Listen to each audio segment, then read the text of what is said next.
Welcome to Implausible Nature, your home for all things Black Templar. On today's video, we are going to talk about one of the not only most important aspects of your 40K game, but also one of the most difficult to master. That's right, we are talking about deployment. Deployment is a crucial element of your game. It can mean the difference between winning and losing, depending on what happens, and who goes first, where your units are positioned on the board. Um, we have wanted to do a video about this for a while, but we haven't really been sure how to approach it simply because it is incredibly complex and there's no like one answer for any given scenario, right? So there's a lot of moving parts. You alternate deployment with your opponent, which can, you know, change things up, can change. You have to make decisions on the fly,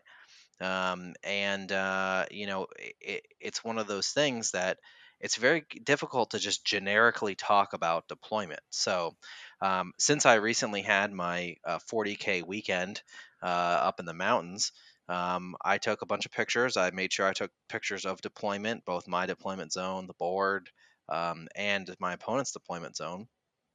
And even though we can't really do a full in-depth analysis because we're not able to see the, place, alternating drops, we'll be able to see the deployment as it's done. And we're going to have Bob tell me what I did wrong and what I did right, and what we can learn from these various missions that I played. So, to get started, the first game that I played was against the Tyranids. We played the Scouring mission, um, which you can see here is the uh, short edge that you deploy in with no objectives in your deployment zone. As we take a look here at my deployment, as we're about to start turn one, Bob, tell me, what do you see, and what issues do you have with how I set this up, or what things did I do right?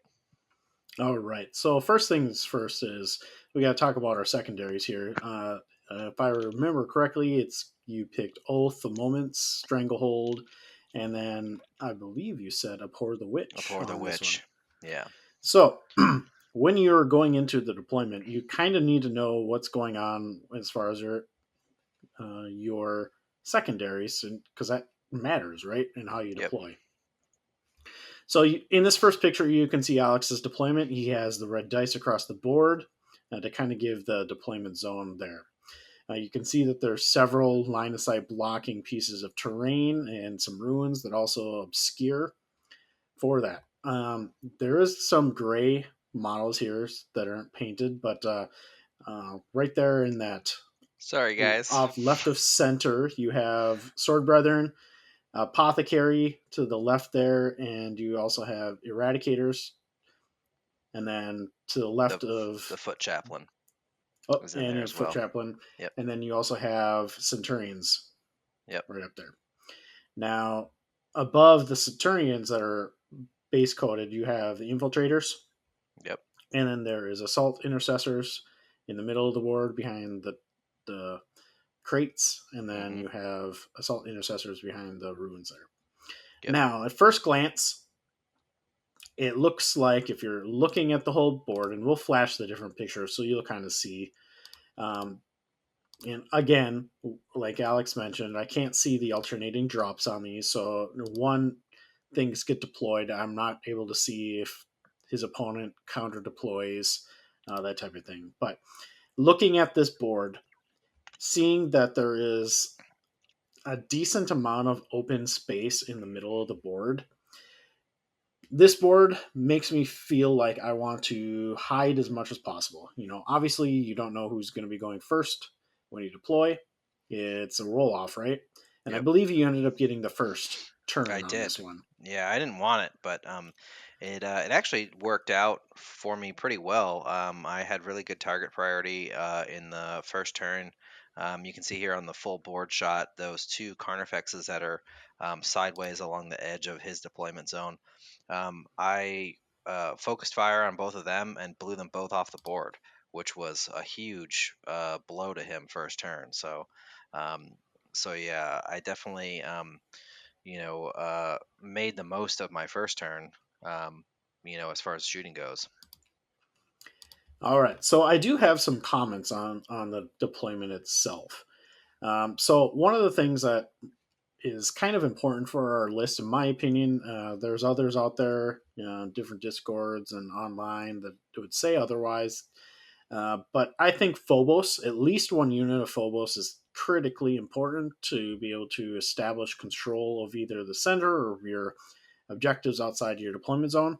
And what Alex did here is he did do that on the left center objective with his infiltrators. It's behind a blocking piece of wall there, so they can't be seen. But I have some comments about that. So I feel as if that is a wasted piece of deployment there for concealed positions with your infiltrators, because you can deploy them much further up in the board and be a lot more aggressive with them. Now, because it's NIDS, I wouldn't get them all the way up into the center of the board, because if you're looking at those other pieces of pictures there.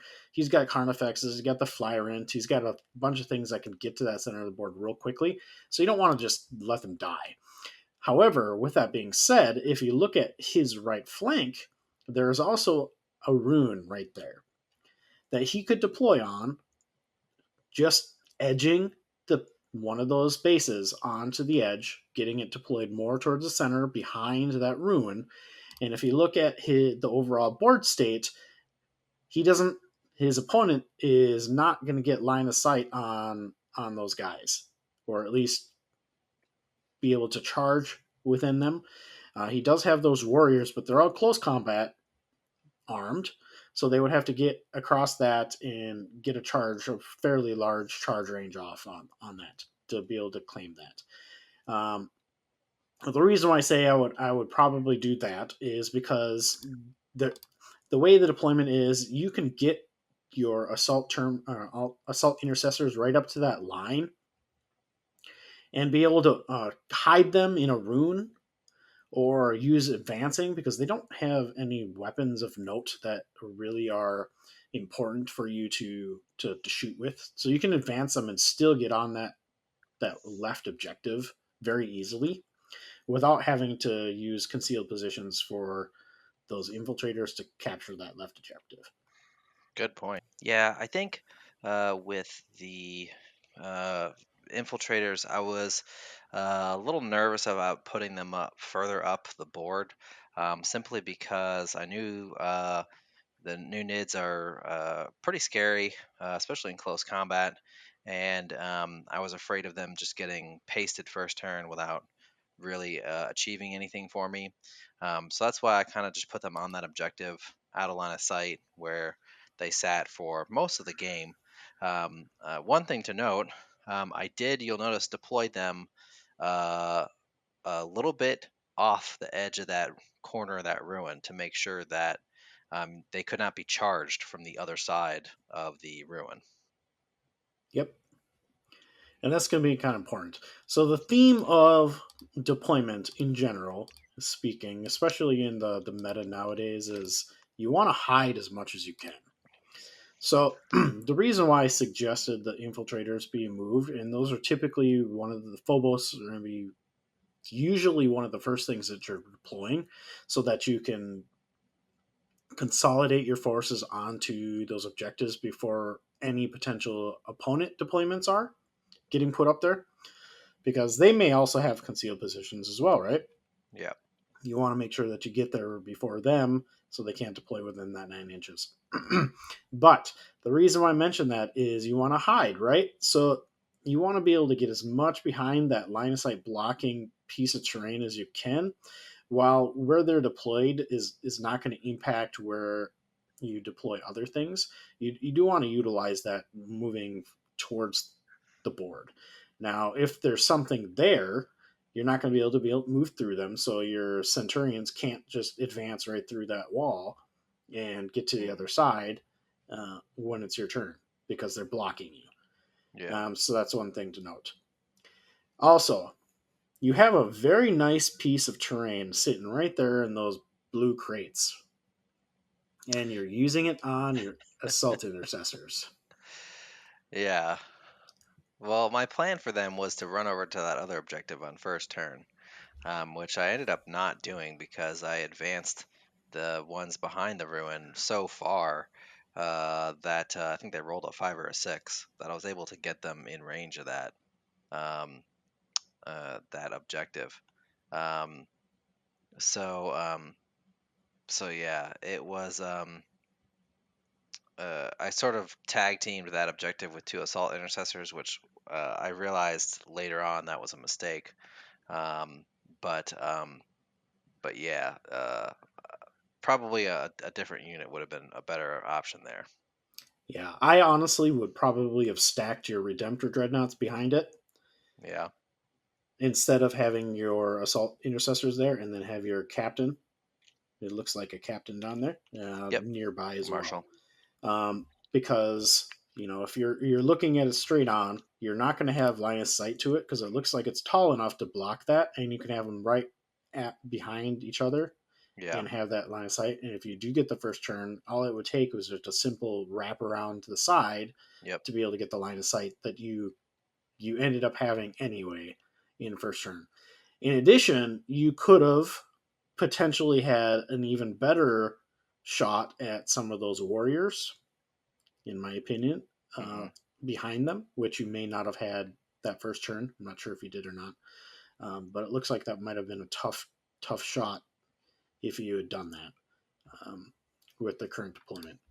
So, what I would have done with those assault intercessors is put them in that left ruin at Yeah. the very edge, and then just get them as close as you can, as long as they're still in the ruin, and because your opponent's not going to be able to charge the nearly that far, and Right. all you have to do is advance right into that objective on the first turn. Another thought, Bob, is what about you know the Redemptors? I wasn't thinking that. That's a great idea. I got those Eradicators there as well. That may have been a better option for them as well. Yep, they could do that as well. Um, it's kind of up to you on that one. Redemptors are very difficult to hide. Now you Yeah. can't rely on their -1 damage as much, especially if you're not in a hold, which I presume you were not in it. No, so I took Suffer Not in this game because I wanted there was a lot of ruins. I wanted to try and make use of cover saves, and there was uh, Abhor the Witch just didn't seem like it's all that useful. Accept any challenge. Would have been a decent alternative, I think, but I wanted to try out Suffer Not with the auto wounds. It did come into play a fair amount, which helped, especially against their big, tough stuff. Um, but especially with the transhuman, because he was running Leviathan with the transhuman. That was the other reason I took that. So that way I would always be auto wounding, and I wouldn't have to worry about, um, you know, those rolling to a 4 to wound a freaking warrior.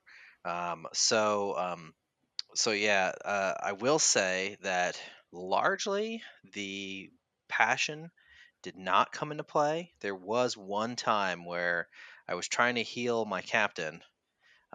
He was on 1 wound, and I was trying to heal him, and there was no way I was going to be able to heal him and have a decent charge, um, to anything without having to also charge 12 inches behind what I wanted to. So it did kind of screw me in one instance, but otherwise it wasn't too bad of an impact. Just got to be cognizant of it when you take that vow. Yeah. So that's a play there. So obviously, we talked about our Centurions that they're in a fine position as long as they're getting that line of sight blocked. Again, you gotta have as the drops happen, you have to make sure that get down to the model and make sure that they don't have shots. Right. Yeah. Um, right now, the way you have it, I'm very exposed on your Redemptors and your sword brethren, your eradicators.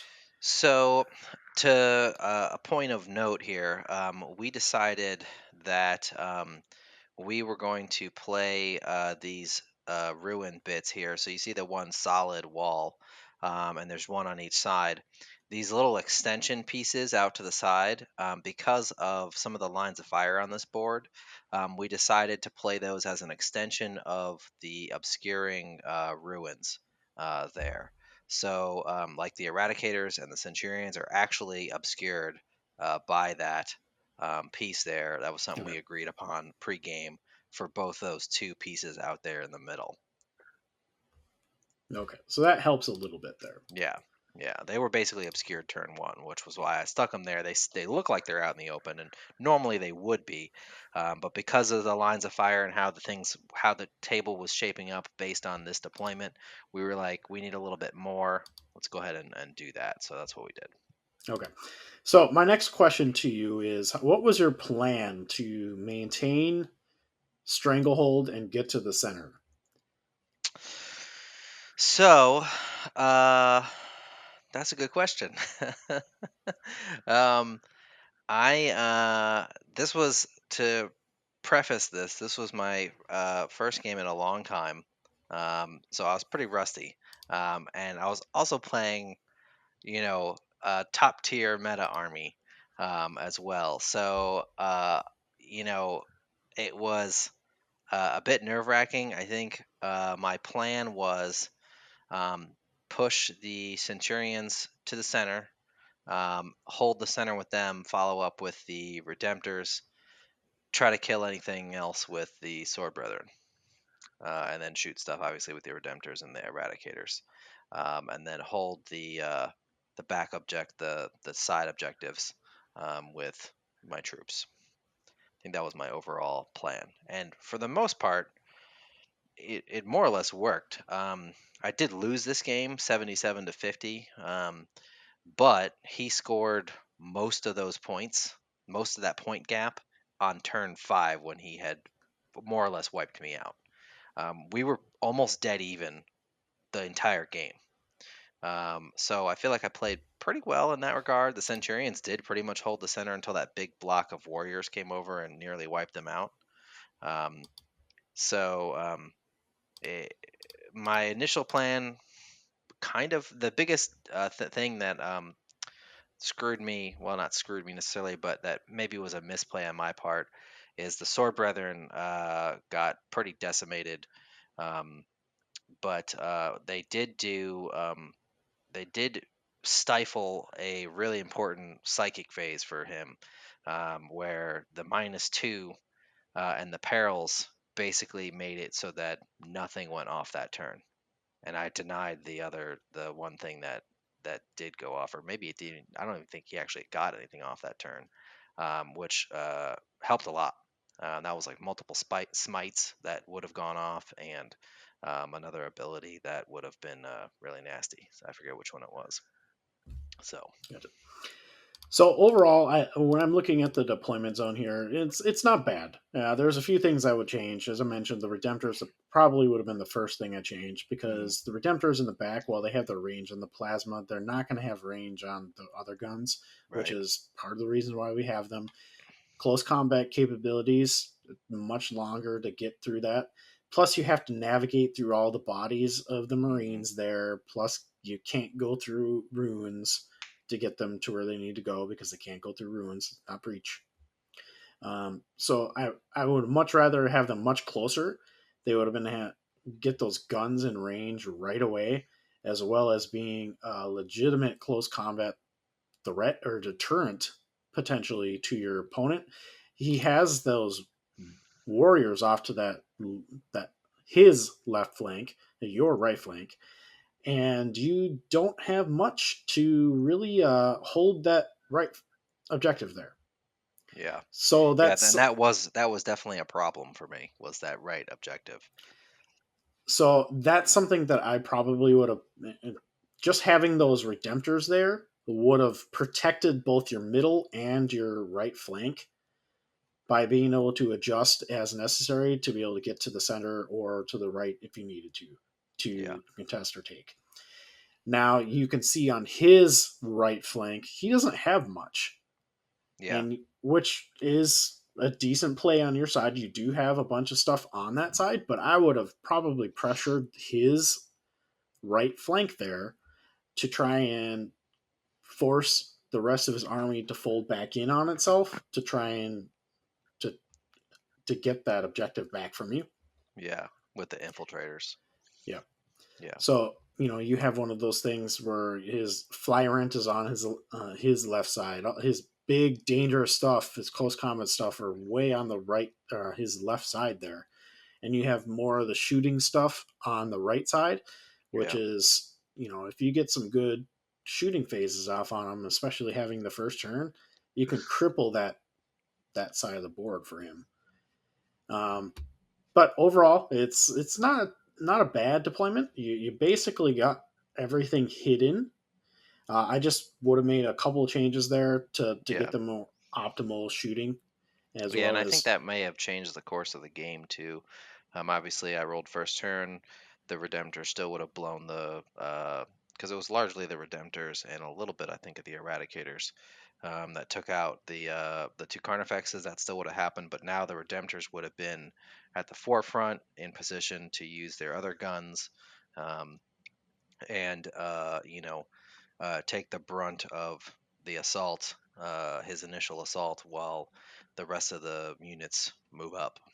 So, yeah, they're the most durable thing you have in your list, other than the aside from the Centurions. Centurions, yeah, Yeah, and Brother so Chadius, so you want those that dreadnought to take the hit from the warrior block, yeah, because it can actually hit back if it survives, which it's the he thing used that's going a to be able to take a. synaptic imperative on the turn that Centurions met combat with them to give them a 4++, which saved their bacon. Let me tell you, um, because they would have been splatted otherwise. Um, but the Centurions definitely pulled their weight in this game. They killed the Trigon Prime. They killed the Maliceptor. They killed a bunch of warriors. I used a stratagem I've never used in my life, the Desperate Breakout, because my last Centurion was surrounded. So he managed to get out, and then my Apothecary stood the sergeant back up Yep, whatever you for got to them to do. live another round. So yeah, and then uh, the rest of my army shot and did some damage to those warriors, which helped. But ultimately, I lost the war of attrition.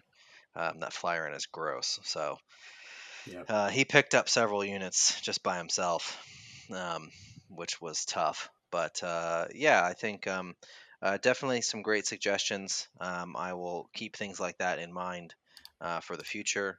Um, Especially, I'd not thought to like just stack the Redemptors right behind those crates. That's a great idea.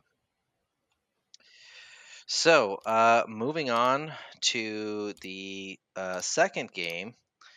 This was against my friend Brad's Death Guard, and this one was the mission was data scry salvage.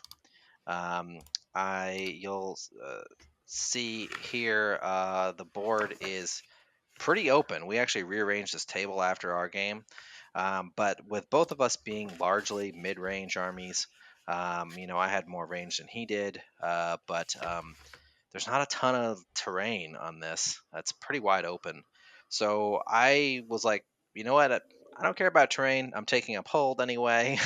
So it didn't matter much to me. And I know that he didn't have a lot of long range shooting. Um, and he's slower than me. So yeah, the terrain didn't really bother me as much. If I were playing Tau, I probably would have got annihilated on this table. And when Tau played on this table, which was the game after mine, they completely rearranged it and added some more line of sight stuff because, yeah, it would have been bad otherwise.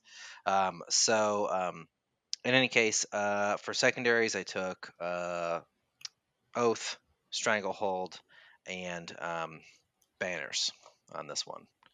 Um, So yeah, I did not get first turn on this one, which I think, to criticize myself, I think I was too aggressive with the Redemptors. I forgot how fast the little blight crawler things are that have the meltas and crack missiles, because they definitely did a number on my dreadnoughts on first turn. So I have to second this board being a little weak as far as Yeah, that goes. It yeah, especially hurts you on this particular mission and your secondary choices, because you have this big old line of sight blocking thing in the middle, whatever that is, the crystal ball yeah. piece of terrain, right smack dab right in the center of the board. You need to be on that, and S- presumably you have that as a impassable.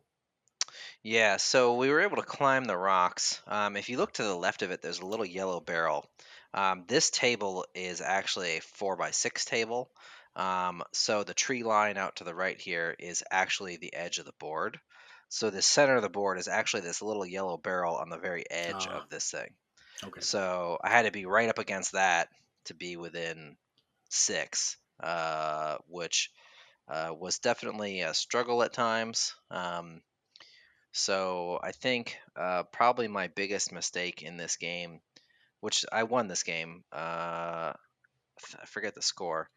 It was like 50. I can't remember. If you check out our my recap video live stream, I talk about all of it in there.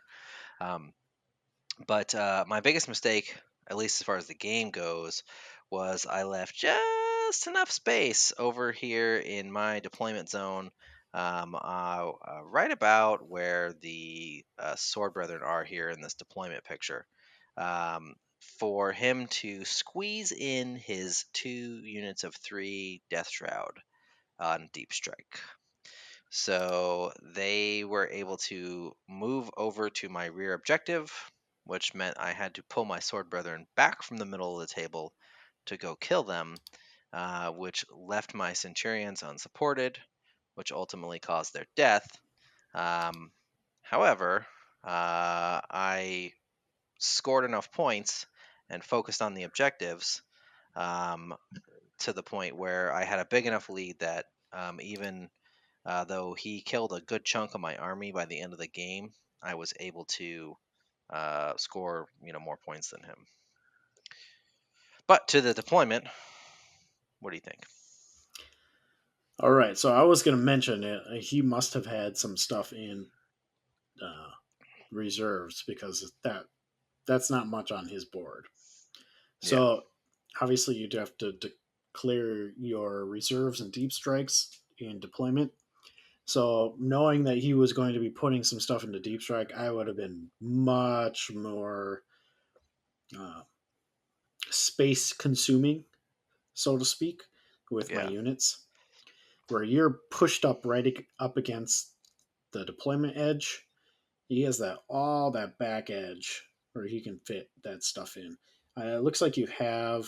I can't tell if that's your infiltrators So over here on the on the back left end. behind this terrain is actually a squad of assault intercessors, Okay. and you can't see them, but on the other side of this ship that's on the landing pad, there's an objective over there that the infiltrators are sitting on. Okay. So that's a good play there. You want to make sure that you get those things out. Now it looks like on that left terrain piece that there might be something along that edge underneath that. Is there something still there? I see something poking out, or is that like a tree Uh, there's just the assault intercessors in the middle of the board over there. right underneath them? Underneath it, but you see the little stuff poking out. That's chain swords and bolt pistols. Yeah. Okay. So that's what I'm talking about. Yeah, Is if there was something over there. Okay. yeah. So yeah.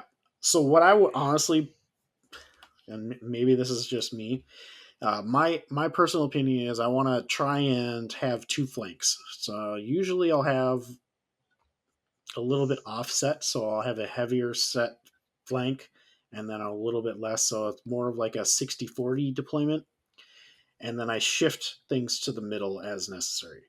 Yeah. depending on what they deploy. So I have a typical 60-40 deployment, not always, but usually. So I'll deploy heavier on one flank, especially on a mission like this where they have two objectives off to the side. And then what I'll do is I will make sure that I consolidate and I take both the center and those objectives and hold them with the majority of my forces. And then I also try and get those ones off to the side. So it looks like your forces that you have committed to that side of the board are your assault intercessors. That's on that deployment zone. You have infiltrators, and then looks like you have eradicators. Yep, behind the little tau pillar. Yeah. So that's not a whole lot to hold that whole side of the flank. Um, so if they decide that they want to try and get over there, whether it be deep striking or pushing those drones over to that side, there you don't have a whole lot to really kind of defend against that. It looks like they Yeah. have maybe have a rhino over there. Yeah, there's just a rhino behind the green crate at the top. It's still something they can contest. So Yeah. there there there isn't a whole lot there. Now you do have some land speeders that can kind of boost over there if necessary. That's one of the reasons why I like land speeders. They can help you adjust as necessary.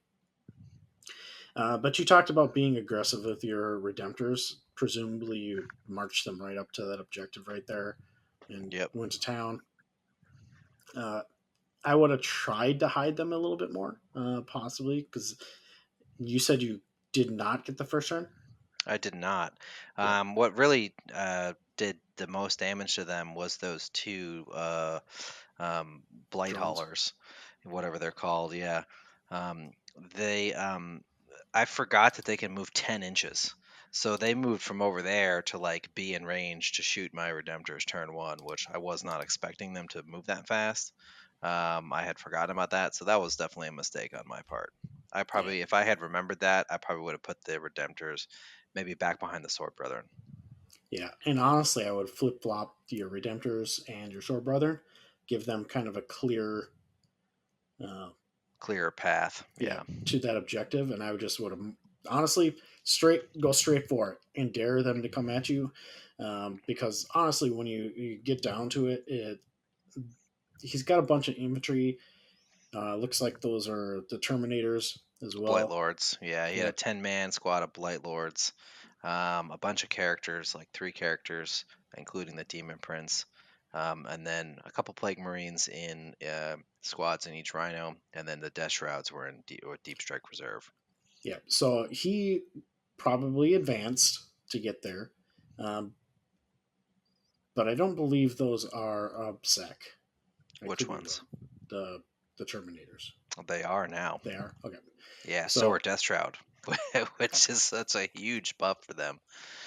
They really needed it, to be honest. But yeah, Blight Lords and Death Shroud are now OBSEC. okay.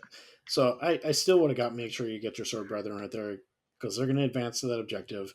I'm Yeah, not sure if they can get to that second one off to your right flank in that building, but you could easily decide one way or the other if you're going to be going for that one or the other one, and yeah, move your redemptors up to really do that. This board, honestly, though, there isn't a whole lot of tactical play with it, just because it's so kind of open. yeah, You really isn't there really isn't a whole lot of things. The only thing I would have said is, you're pretty light on your left flank, but yeah. great job on those infiltrators getting on that objective right away. It's blocked line of sight. They probably sat there the whole game and just collected your points. Almost. So this mission, if you had a unit that controlled an objective and was OBSEC, you could ditch the objective and still control it until your opponent took it from you. So on turn, what was it? 3. He had swung around and collapsed on that where the Redemptors, that one central point there that we've been talking Mm-hmm. about. He completely abandoned the top in this view, the top half of the board. So he had nothing that could get to where those infiltrators were. So I used guerrilla tactics and pulled them. And then next turn, they came in where the building was, and because they can come in up to 6 inches. This was on turn 4 they came in, so I could be on his, I couldn't be on his table edge, but I could be anywhere else. So they came in there up to 6 inches, and they were close enough to take that objective from him. Um, and I raised a banner on there. so they he then on his turn 4 uh, failed, or his top turn 5, he failed a charge. It was like a 9 inch charge from his uh, what do you call it, blight lords, to try to get to those infiltrators. And they they taking that objective definitely was a pretty big point swing for me. And then of course a couple extra points from banners as well.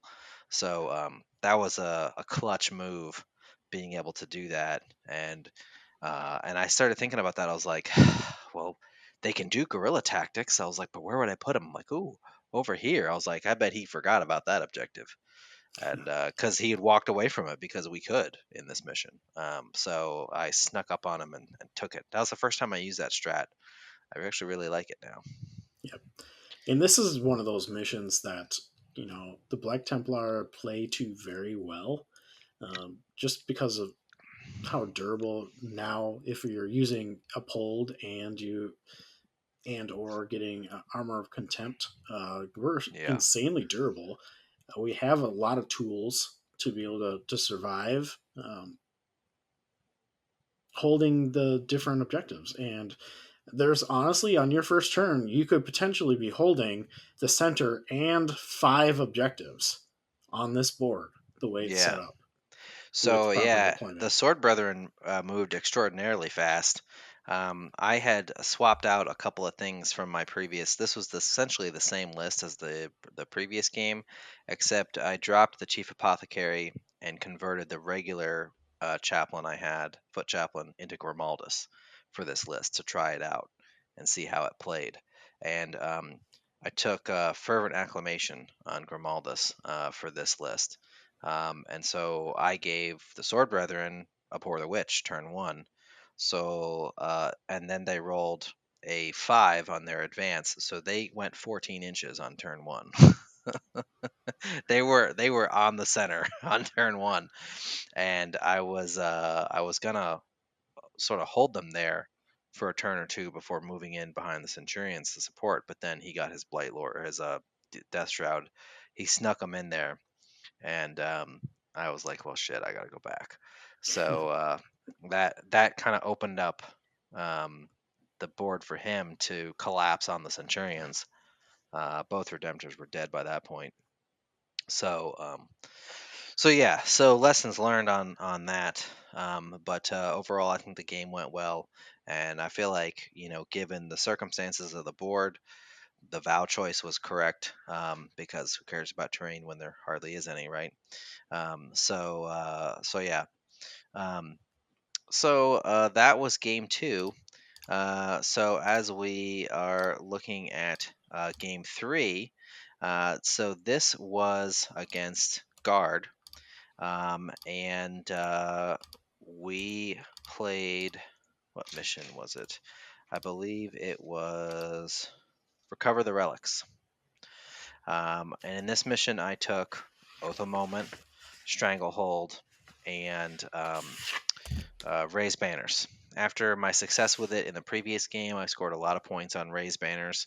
I think I almost maxed it in that previous game. I did max it in this game. Um, I really like it. It's a solid choice, especially I feel like for us, because you just pop that banner on there, and as long as we're holding that objective, you're gonna keep earning points every turn. So yeah.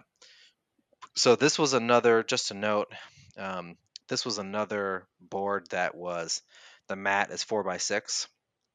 So we had to cut down the edge of the map.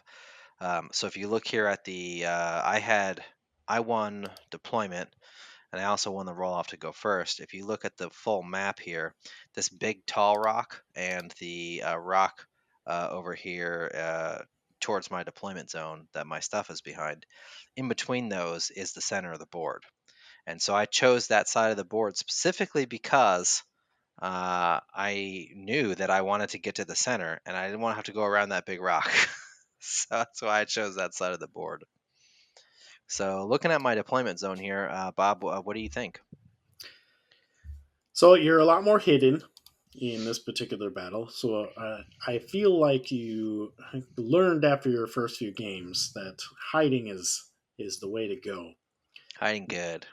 Yeah, yeah. So you don't have to worry about in this particular list. You change it up. You don't have the redemptors. Yep, this was the Primaris Black Tide list that we ran. So we, uh, just in case you didn't catch the live stream, the way we ran this tournament wasn't really a tournament. It was more just we were tracking, games that we were being serious about. We ended up getting 3 games each that we played seriously with competitive lists. We were allowed to bring up to 3 different lists. So I wanted to try out the Black Tide list because I was really excited about it when we did that video, and I haven't had a chance to run it yet. So I wanted to give it a whirl. I also felt like against guard, not giving him big, huge, fat targets like Centurions and Redemptors to shoot his high damage Lehman Russes at was better. So that's what the list is for this. Yeah.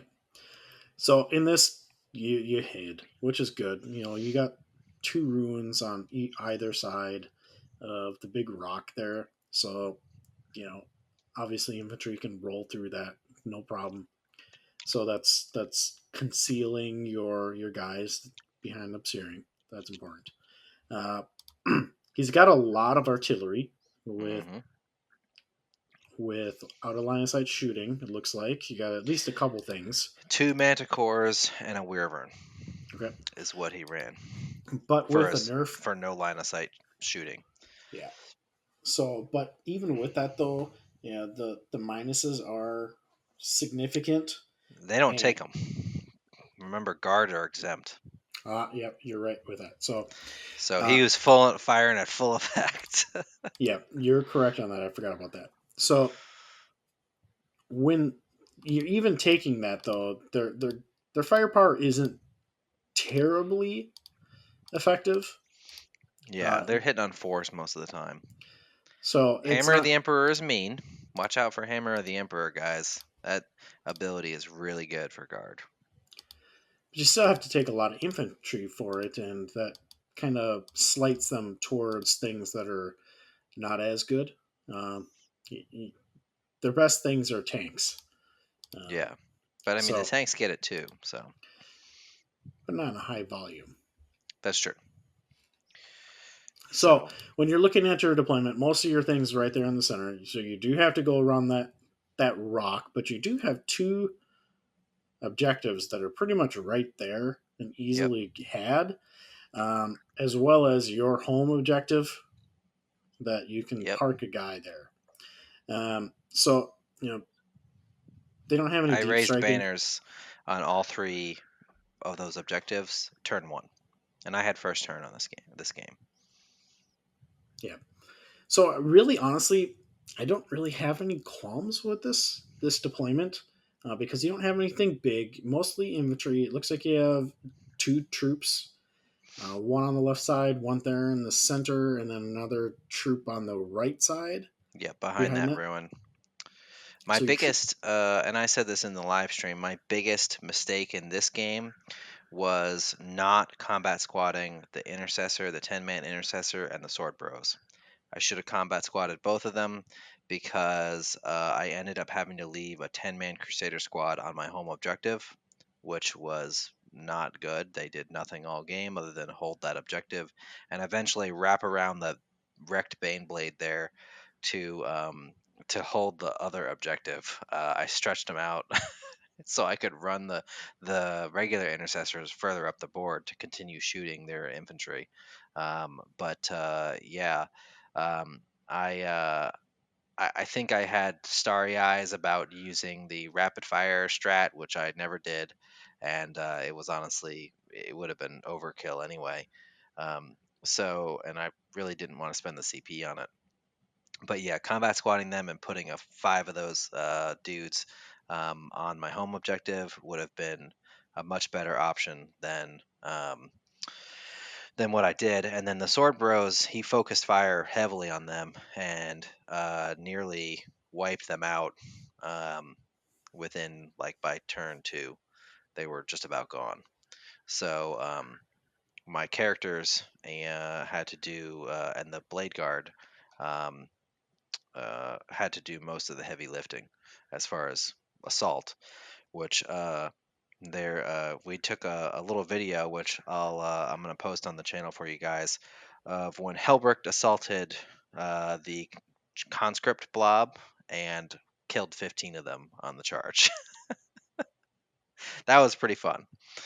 So so yeah, he definitely Darth Vadered it up. It was great. One thing I would comment on combat squatting, yes, in the retrospect, it might have been, hey, I should have done that. I would have been able to give them the ability to do that. But if you have done that and left a 5-man squad on a home objective with his uh, indirect fire, that might have given them a potential additional target Yeah, that he may have shifted to he take you off an was objective. he was more worried about the Crusaders and the Sword Brethren that were charging his lines than anything on. Like, I don't think he shot once at that home objective Crusader squad, even though he probably had range and didn't need line of sight to do so. I don't think he shot once at them. So But it was a larger squad though, so like you have that's to true. kind of weigh, is it effective to put the shots at them, or if you had combat squatted them and there was only 5 guys, maybe that would have been like an effective choice of targets, and then you That's would have true. been stuck without an I could have objective. also put the Blade Guard squad there instead of pushing them up. He shot them first turn and shot most of his army at them and the Sword Brethren and killed. I think he killed them first turn. The other 5-man Blade Guard. So I could have put them there and left them because they would have held it. Even being 5-man, they would have held it very well by themselves. So and they wouldn't have had to take any Lehman Russ battle shots to the face, Yeah, which I is almost mostly would what prefer damaged that them. Yeah. though. Yeah. The blade So guard can potentially take it, or at least eat that's so true. many shots that it's not They going ate into like anything two else. Lehman Russes worth of shots, and I think like the Weirvern or something finally did them in with just volume of fire. So so yeah, Yeah, I don't really have any qualms with this one either. You did deploy those, you separated your troops out into 3 different distinct things. You had a plan to go for your objectives and hold your home objective, even though you look back at it and you say, oh, well, my Crusader squad held it. But it was protected. And that's in this game where it's 1, 2, or more, one objective is important. That's 5 points, or not five yeah, points anymore, but 4 points. 4, yeah.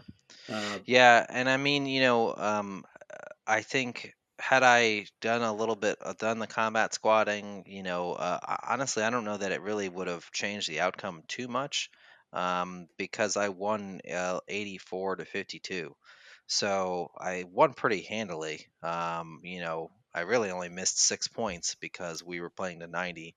Because most of us had some models in our armies that weren't painted for whatever reason or another. Um, I'm a slow painter. I'm sorry, guys. You had to look at gray plastic all day today. Um, but uh, but yeah. So I really couldn't have won any more than I really did already. Um, so yeah. So Bob, any final thoughts on any of these 3 deployments or just deployment in general? yeah, on deployment in general. So before we get really too much deeper into it, I will say that Alex and I are planning on probably doing some TTSing, so that we can kind of give you a little bit more of an idea on what Black Templar's battle report looks like and how you can do the different deployments on that, so you can see it kind of real time for Yeah. that. I'll kind of grin and bear it and suck down my distaste for TTS and learn it. I feel like it's very finicky. So every time I It watch can a be. watch a battle program. It's like, ah, that would be annoying. But I'm going to Yeah. do it for you guys. But with that being said, typically you want to make sure everything is hiding. Black Templars players, they always press up to the edge of the board. And I kind of talked about this in another uh, stream of mine during my tournament recap. Uh, Everyone kind of goes balls to the wall on their deployment. And it honestly probably hurts them. I see a lot of battle reports and I look at the pictures that's at least on our Discord and I'm like, oh man, you were like right up to the edge and you have nothing hiding. Did you get the first turn? No. Well, did you win? No. That's because you probably lost all your stuff on that first turn because you're right there in the center of fire lanes. You Yep. know, being aggressive is one thing, but deploying out in the middle of the board is not going to work out in your favor. You need to hide behind the terrain. Most of our stuff is infantry anyway, so most boards are using ruins, so you're going to be able to walk right through it anyway, Yeah. and you can get through to where you need to go just perfectly fine. Yeah, there's going to be some obscuring things that are not able to be moved through, like these rocks here in this last battle. But you can still go around them fairly easily and quickly. Now, dreadnoughts will have some difficulty with that, so you have to make sure you deploy them uh, in such a way that they have the movement. So, for deploying them is probably something that you might want to look at doing if you're using Redemptors. Just make sure that you have their support along with them. Let's try to get them as close to each other as possible. Now, center of the board is a good place for them, but just kind of remember to hide.